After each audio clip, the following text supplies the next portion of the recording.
సోదర సోదరులందరికీ కూడా హృదయపూర్వకంగా స్వాగతం, సుస్వాగతం.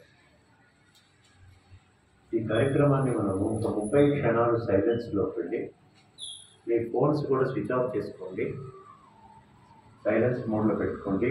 ఒక 1 అవర్ భగవద్గీత రహస్యాలు తెలుసుకుందాము. ఈరోజు ఎంతో ఒక అదృష్టమైనటువంటి రోజు. శ్రీమద్ భగవద్గీత మనం చదువుకున్నాం, కానీ అందులో ఉన్నటువంటి సందేశం ఏదైతే ఉందో మనం తెలుసుకోలేదు. ఈ రోజున మీరు ఏం చేస్తారంటే, ప్రతి ఒక్కరు కూడా ఈ 30 క్షణాల్లో నేను ఇక్కడ పరమాత్మ సందేశం తీసుకోవడానికే వచ్చాను. నేను పరమాత్మ నా కొరకు ఇచ్చిన సందేశం ఏంటో తెలుసుకుంటాను అని గట్టి సంకల్పం చేయండి. ఒక 30 క్షణాలు తర్వాత భగవంతుడి యొక్క సందేశము మనం తెలుసుకుందాం. ఓం శాంతి.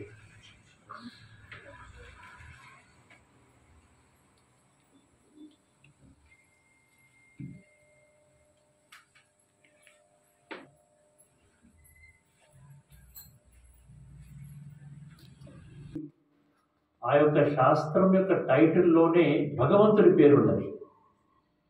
ఏ భగవంతుడినైతే మనము త్వమేవ మాతాస పితా త్వమేవ అని మనం ఆరాధిస్తున్నాము,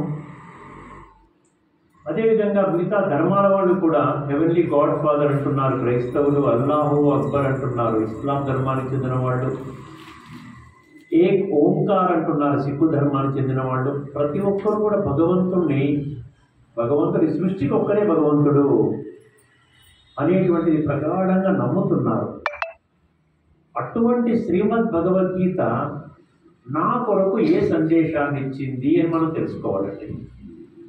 ఎందుకంటే నేను కూడా అంటున్నాను కదా, త్వమేవ మాతాచ పితా త్వమేవ, నేను కూడా అంటున్నాను కదా, నేనేమి వేరే కాదు కదా. ఆ విషయాన్ని మనం తెలుసుకోవడానికి శ్రీమద్ భగవద్గీతలో లోతైన రహస్యాలు ఉన్నాయి.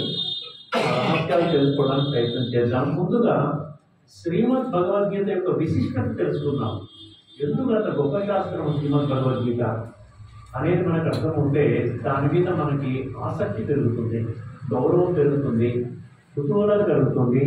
మనం తెలుసుకోవడానికి ఇష్టపడతాము. ఆ యొక్క జ్ఞానం ద్వారా మన యొక్క జీవితాన్ని సమూలంగా సంపూర్ణంగా పరివర్తన చేసుకోగలుగుతాం. ముందుగా ఈ ప్రపంచంలో ఉన్నటువంటి అనేక ధార్మిక ఆధ్యాత్మిక గ్రంథాలలో కేవలం శ్రీమద్ భగవద్గీత మాత్రమే ఎక్కువ మందికి తెలిసినటువంటి గ్రంథం. అందుకనే మోస్ట్ నోన్ అంటారు. అదే విధముగా ఎక్కువగా చదవబడినటువంటి గ్రంథము కూడా శ్రీమద్ భగవద్గీతని. అదేవిధంగా పారాయణం రూపంలో కూడా ఏదైనా ఒక ధార్మిక గ్రంథము లేక ఆధ్యాత్మిక గ్రంథము ప్రపంచంలో ఉన్నది అంటే అది కేవలము శ్రీమద్ భగవద్గీత మాత్రమే. ఎంతోమంది ప్రవచనకారులు ఎన్నో విధాలుగా శ్రీమద్ భగవద్గీత నుండి శక్తి తీసుకొని శ్రీమద్ భగవద్గీత యొక్క సందేశాన్ని ఇవ్వడానికి మనకి ఎన్నో సంవత్సరాలుగా ప్రయత్నం చేస్తూ వచ్చారు. మీకు అందరికీ ఆశ్చర్యం వేస్తుంది, శ్రీమద్ భగవద్గీతని పబ్లిష్ చేసిన బుక్స్ ఏవైతే ఉన్నాయో అన్ని పుస్తకాలుగా ప్రచురింపబడిన గ్రంథం ఇంకొకటి లేదండి. ఎన్నో గ్రంథాలు. ఇప్పుడు మీరు ఒక షాప్కి వెళ్ళి నాకు భగవద్గీత కావాలి అంటే ఇస్తారా? అయినా ఇవ్వరు. ఏ పుస్తకం కావాలి అంటారు. ఎవరు రాసిన గ్రంథము కావాలి?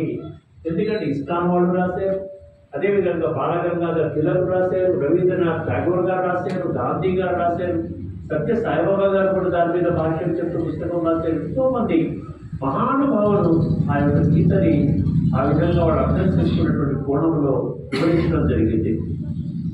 మరొక మొదటి విషయం ఏంటంటే, జాతీయంగా అంతర్జాతీయంగా ఎంతో పేరు ప్రసిద్ధి చెందినటువంటి మహానుభావుల యొక్క జీవితాన్ని పరివర్తన చేసినటువంటి గ్రంథము, మోటివేట్ చేసినటువంటి గ్రంథము కేవలం ఒక శ్రీమద్ భగవద్గీత మాత్రమే.